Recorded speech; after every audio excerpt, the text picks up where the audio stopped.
राज्यात बहुमतानं महायुतीचं सरकार पुन्हा सत्तेवर आलंय। विरोधक ईव्हीएम घोटाळ्याचा आरोप करत असले तरी यामधलं खरं कारण काय आहे हे आम्ही शोधण्याचा प्रयत्न केला। यामध्ये महायुतीला घवघवीत बहुमत मिळण्याची किमया घडली ती योजनांच्या माध्यमातून।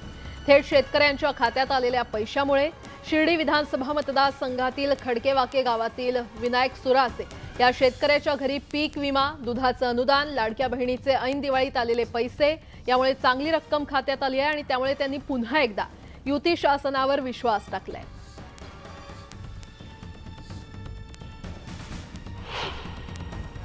मी आता अशाच एका गावात आलोय ज्या ठिकाणी शेतकरी आहे, लाडकी बहीण आहे आणि काही तरुण देखील आपल्या सोबत आहे। हे सगळे जण खरं तर युतीच्या मागे उभे राहिले आणि भरघोस मतांनी या ठिकाणी राधाकृष्ण विखे पाटील निवडून आलेले आहेत। शेतकऱ्यांशी आपण संवाद साधू। काय परिस्थिती होती दिवाळीच्या अगोदर? कांद्याला भाव नव्हते, आता काय परिस्थिती आहे? म्हणजे तुम्हाला भाव काय मिळालं बा या सरकारकडून? नाही, नाही. सगळं व्यवस्थित आहे. आता काही अडचण नाहीये. लाडक्या बहिणीचे पैसे आले, आम्हालाही पैसे आले. सगळं व्यवस्थित आहे. त्याच्यामुळे अडचण नाही. लाडक्या बहिणीने तुम्हाला दिले का पैसे मग?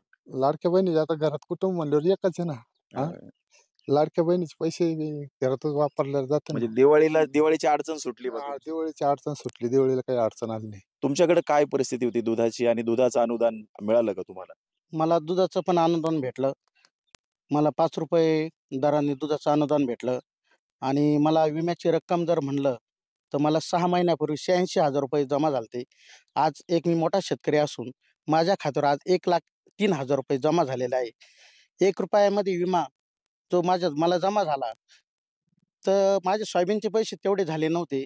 आज मला ते पावणे ₹2,00,000 वर मला ते सोयाबीनचे पैसे जमा झालेले आहेत. हं, हं. आणि याला फक्त नामदार राधाकृष्ण विखे पाटील हेच फक्त या नगर जिल्ह्यामध्ये त्यांचं जे काम आणि शेतकऱ्याकरता त्यांची जी तळमळ आहे. म्हणजे पर्यायाने युतीचे निर्णय आणि त्यांनी केलेल्या कामामुळे तुमचा फायदा झाला. हो. पण महाविकास आघाडीने देखील अनेक वचनं दिली निवडणुकीमध्ये. आम्ही बहिणींना 3,000 देऊ, आम्ही शेतकऱ्यांचं कर्ज माफ करू. मग तुम्ही का आघाडीच्या मागे उभे राहिले नाही? पण आता यांनी पण काम आमचे भरपूर केलेले होते ना शेतीसाठी. भरपूर जे आहे त्यांनी म्हणजे हे करून दिलं आणि पीक विमे दिले, दुधाला पण भाव दिले. आता आम्हाला सगळं व्यवस्थित भेटल्यामुळे आम्ही मग यांनाच मतदान केलं. नक्कीच आपण बघितलं तर कुठेतरी आता ग्रामीण भागातले शेतकरी असेल, महिला असतील, या देखील हुशार झालेल्या आहेत आणि कोणाला मतदान करायचंय आणि त्याचा फायदा काय होणार आहे, आज हे जनतेला कळतंय.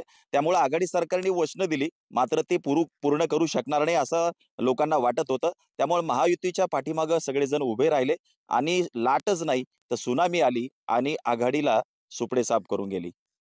हरीश देमोटे, न्यूज 18 लोकमत, शिर्डी, अहिल्यानगर.